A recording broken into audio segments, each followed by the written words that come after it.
Welcome to another edition of the Hoop Scoop, brought to you by Red Raider Outfitter, the fans' favorite since 1975. I'm Jared Johnson. I'm joined by the mighty Joe Yeager. Well, mighty Joe, the Red Raiders fought back. It was a tough game, but in the end, they lost 71-68 at Oklahoma State on Wednesday night. I thought there were some really good things from the game, though ultimately it was a loss. Harmon was terrific in the second half. O'Banner was good in the first half. Jalen Tyson did some nice things. But, I guess ultimately a loss is a loss, right?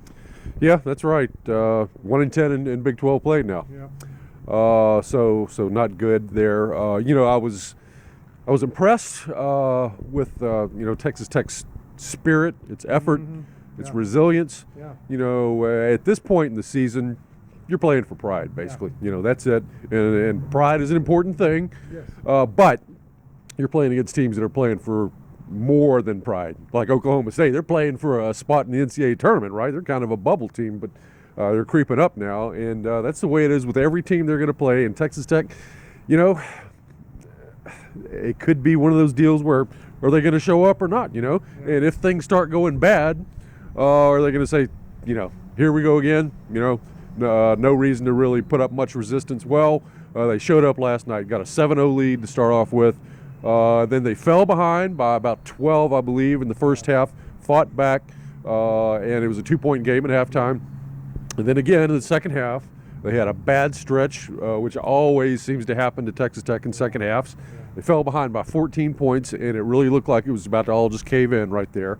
But again, credit to them. They actually responded again and got this thing to within, a point or two there at the end and had a chance to win it. So, clearly this team still has some fighting spirit to it, and they haven't completely packed it in yet. So they've showed some resilience. So give them credit for that. But, ultimately, like you say, a loss is a loss is a loss.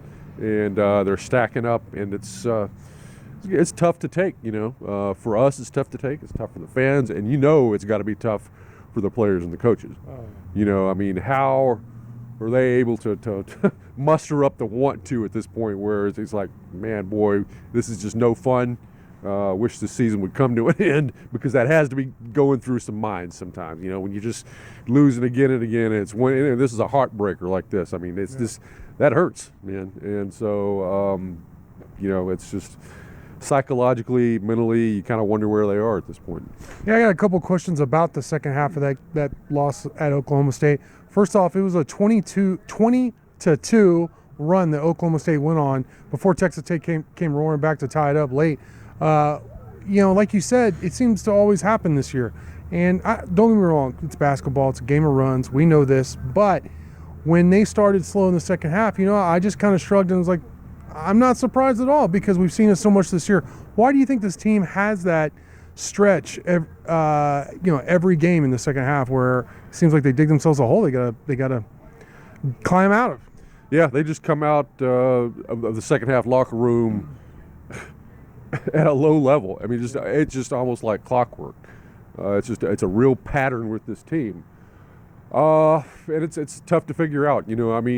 Part of it could be comparative coaching adjustments. One coaching staff makes good adjustments coming out of the halftime locker, and the other doesn't. So that would put the onus on Mark Adams and his staff. That's part of the deal. Part of it could be just simply coming out with low energy. Yeah. Just not having you got to play at this level intense basketball all the time. If that intensity drops off, the other team's going to run out and make a run on you.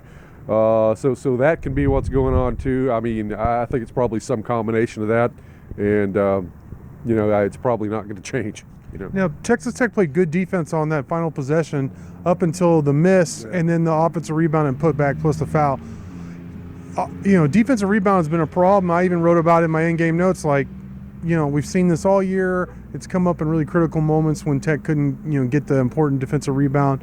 What's going on with this team, do you think, that where they struggle securing defensive rebounds? Yeah, it's the problem with this team is defensive rebounding is obviously a part of it.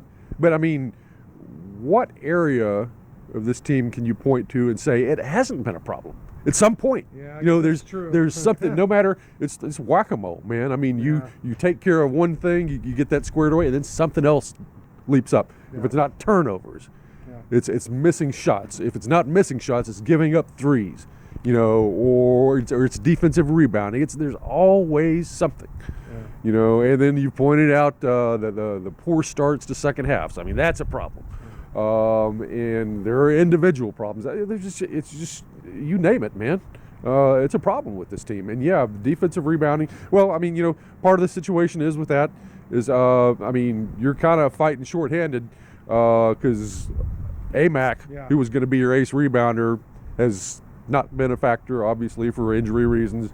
Bacho, your other rebounder, Yeah. main rebounder, I mean, once he got injured against Kansas and got sick, he has just not been the same player whatsoever. He's not giving you anything. That leaves you basically O'Banner and Tyson as the only guys who can board for you.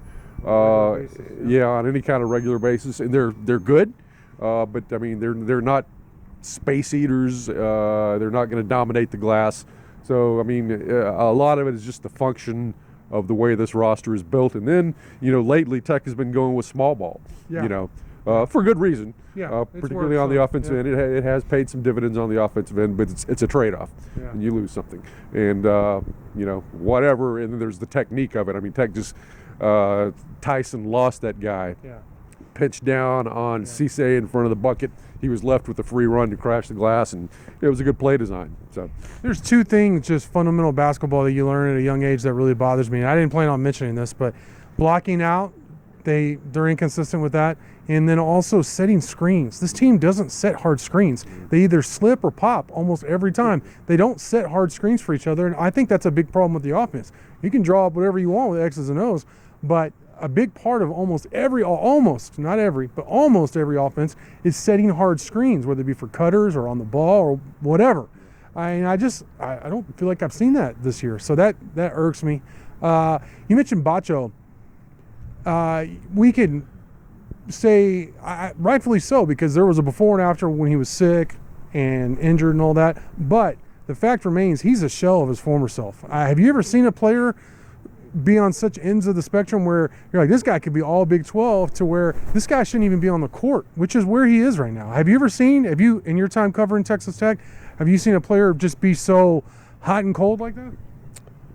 no, you know, I mean, nothing really springs to mind. I mean, I've seen plenty of guys who are sort of inconsistent from one game to the next. They have That's one, shooting mostly, right? Not necessarily like a partially, physical or it's- player. Yeah, but you know, it could be a deal where some guys they blow hot and cold. I mean, one game they're good, and the next game they're down. But I haven't seen a guy, I don't think, that is really good for the first, I don't know, third of the season or whatever it was, and then just totally vanishes. And it's not just.